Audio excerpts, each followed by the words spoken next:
two mixing together, then it'll be like clay, and then it hardens down like a rock.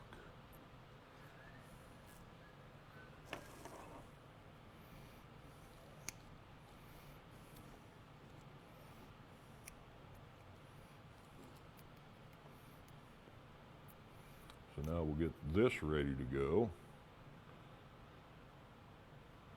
I'm going to trim a couple of these off so it's a little more uniform.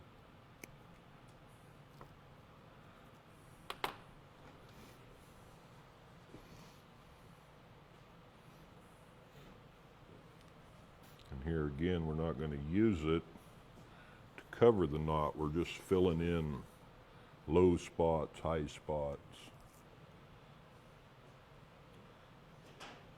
And I want to keep a distinct shoulder here.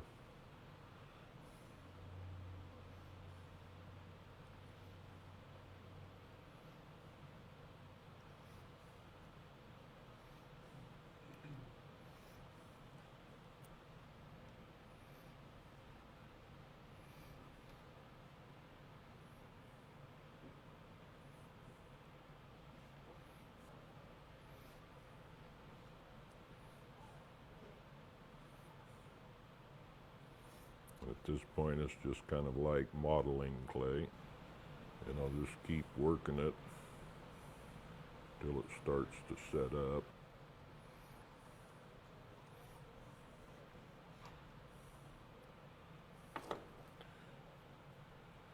And then once this sets up, I can come back in, I can sand the high spots, and you can see how that gives us a nice round foundation. Now as that continues to set in, I'll come back with the sander and we'll just take off these high points and make that smooth, and it'll be ready to cover.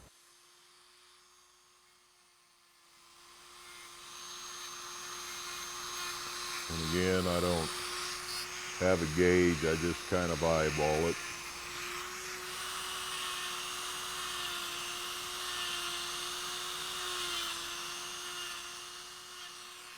Again, I try to make everything uniform, round as I can, smooth as I can.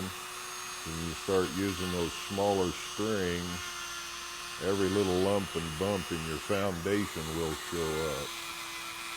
So I kind of just take my time. Then once we do that, we'll take a little bit of sandpaper.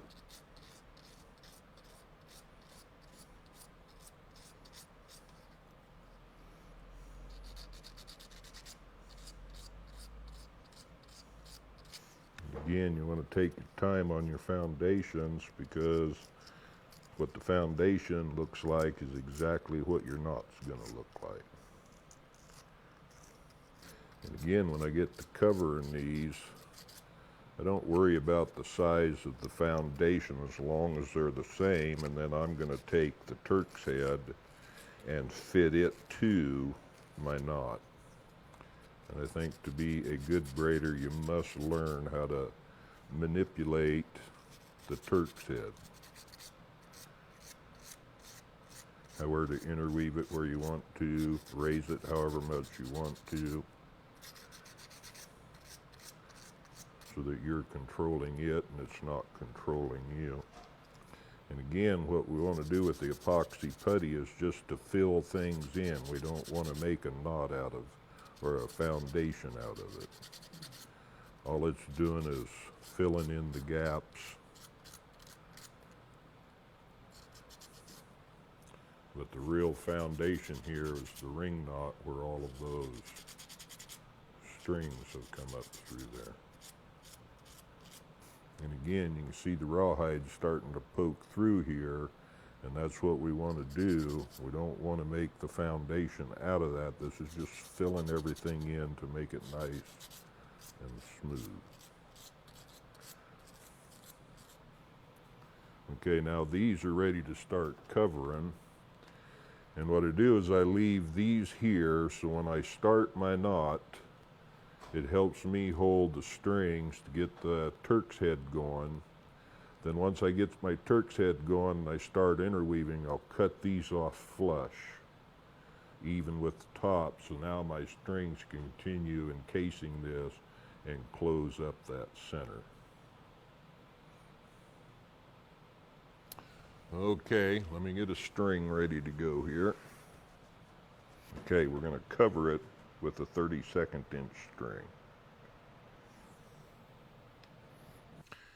Okay, now we're tying our Turk's head foundation.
Okay, there's our first turn.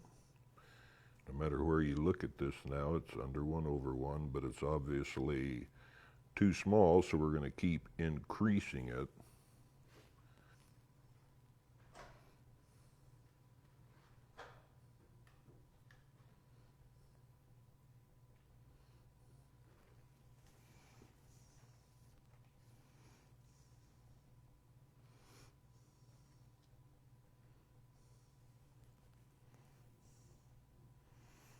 Again, with the fine string, you want to focus and make sure you're not rolled over someplace. And basically what I'm doing now, what determines what kind of knot we're going to get, what kind of pattern we're going to put in, is the distance between the strings. Now we're using a pretty fine string. I still, even if I come to here between these two, that string can still pass 6 times. So I'm going to go through this another time, making our Turk's head a little bit bigger again. And the process of making it bigger is all the same.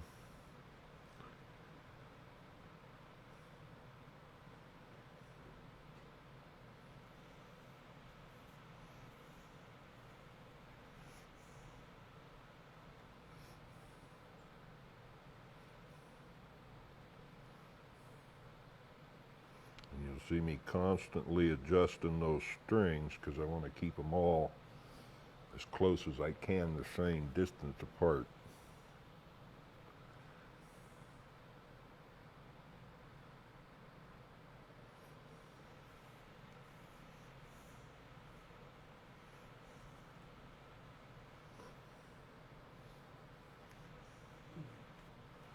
And again, I'm building a knot, so I want to take my time. And as we get into this, a lot of people, I think, get in a big rush. And there's tricks and everything here to show you with the fid, keep everything straight, help you keep everything aligned.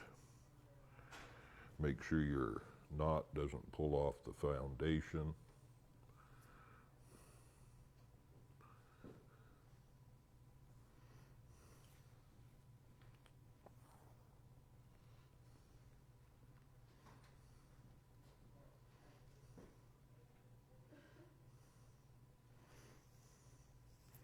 And again, I look at this as building something, just like a house.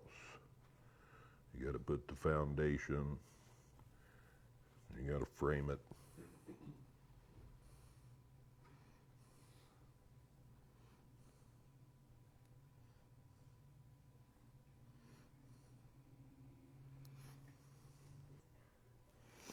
Okay, at this point again, I have to reevaluate my Turk's head to make sure that it's large enough. Right now we're at a 9x8 Turk's head, or 8x9 part Turk's head. And a bite is each one of these little turns here. The part is counting the strings.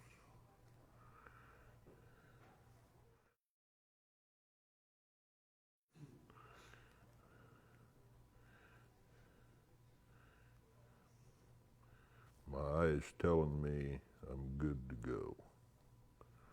In other words, we're going to start at this point our interweave.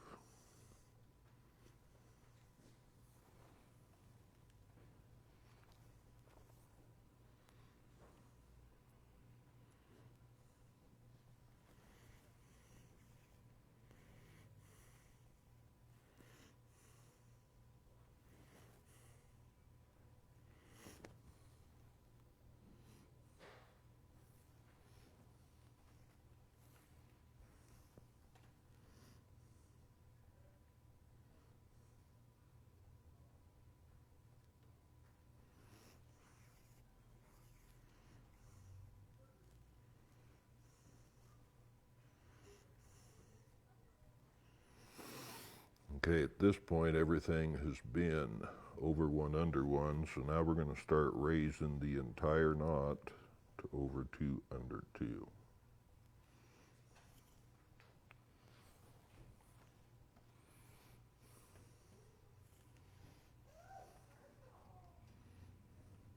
And throughout the whole process, you'll see me moving those strings, trying to maintain the same distance between each one.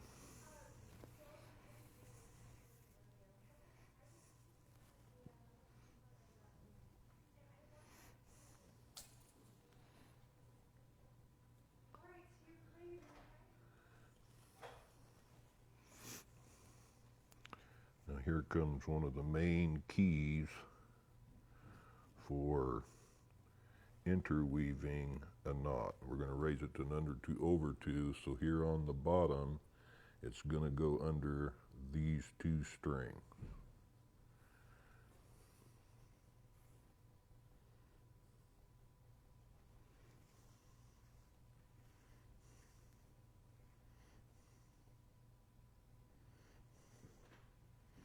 And to make sure that my knot doesn't pull off the foundation, I have to make sure, using my fid, that this string stays tucked in down there, and then I'm going to hold it there with my thumb. That way I don't pull it out as I'm working the string.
Okay, we're at under 3/3, so now we're going to raise it right on up to under 4/4.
I want you to notice as we continue to go through this interweave, and you see this spot here getting smaller and smaller.